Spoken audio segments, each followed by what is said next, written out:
வணக்கம் மக்களே. யூகேல இருந்து நேத்து ஒரே ஒரு வீடியோ தான் போட்டேன். லண்டன் யூகே அப்படின்ற நாட்டுல இருக்கிற ஒரு பகுதி அப்படின்னு. நிறைய பேர் யூகேல இல்ல இங்கிலாந்துல இருக்குன்னு ஆர்கியூ பண்ண ஆரம்பிச்சாங்க. சில பேர் இங்கிலாந்து ஒரு நாடான்னு கேட்டிருந்தாங்க. சில பேர் இங்கிலாந்து தான் நாடுன்னு நினைச்சிருந்தோம் அப்படின்னு சொன்னாங்க.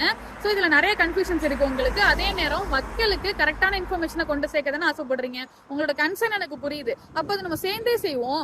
நீங்களே போயிட்டு சாட் ஜிபிடில உங்களுக்கு இருக்கிற கொஸ்டினை கேட்டு பாருங்க. தமிழ்லயே நீங்க கூட கேட்கலாம். அது கிளியரா எக்ஸ்பிளைன் பண்ணும். நான் கேட்ட வரைக்கும் நான் தெரிஞ்சுக்கிட்டதான் உங்களுக்கு நான் கிளியரா சொல்றேன். இப்ப என்ன எந்த ஊர் நீங்க இருக்கிற யாராவது கேட்டா நான் இந்தியான்னு சொல்லுவேன். அதை வந்து நீங்க தப்புன்னு சொல்லுவீங்களா? இல்ல நீ தப்பா சொல்ற, நீ தமிழ்நாட்டுல தான் இருக்க நீங்க சொல்லுவீங்களா? கிடையாது. இந்தியான்னு சொல்றது கரெக்ட்னு உங்களுக்கே தெரியும். ஏன்னா இந்தியாவுக்குள்ளதான் தமிழ்நாடு இருக்கு. தமிழ்நாட்டுக்குள்ளதான் என் ஊர் ஒரத்த நாடு இருக்கு. சோ அப்படிதான் நான் இப்ப இந்தியான்னு சொன்னா தப்பு இல்ல. அதே மாதிரிதான் யூகேக்குள்ளதான் இங்கிலாந்துன்ற ஒரு பகுதி இருக்கு. இங்கிலாந்துல ஒரு பகுதி தான் London. London is both capital city of both UK and England அப்படின்னு சொல்லலாம். சோ நீங்க லண்டன் யூகேல இருக்கு அப்படின்னு சொன்னா தப்பே கிடையாது. அதே நேரம் இங்கிலாந்து அப்படின்றது ஒரு தனி நாடு அப்படின்னு அதிகாரப்பூர்வமா கிடையாது.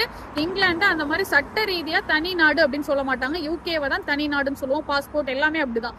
சோ யூகேல தான் லண்டன் இருக்குன்றது கரெக்ட் தான். அதே நேரம் இங்கிலாந்துன்னு சொன்னாலும் தப்பு கிடையாது. பட் தனி நாடு அப்படின்னா அது யூகே அப்படின்றது தான் கரெக்ட்னு சொல்றாங்க. நீங்க போயிட்டு சாட் ஜிபிடில செக் பண்ணிக்கலாம்.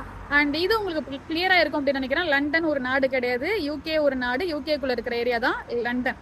So thank you very much. பாய்.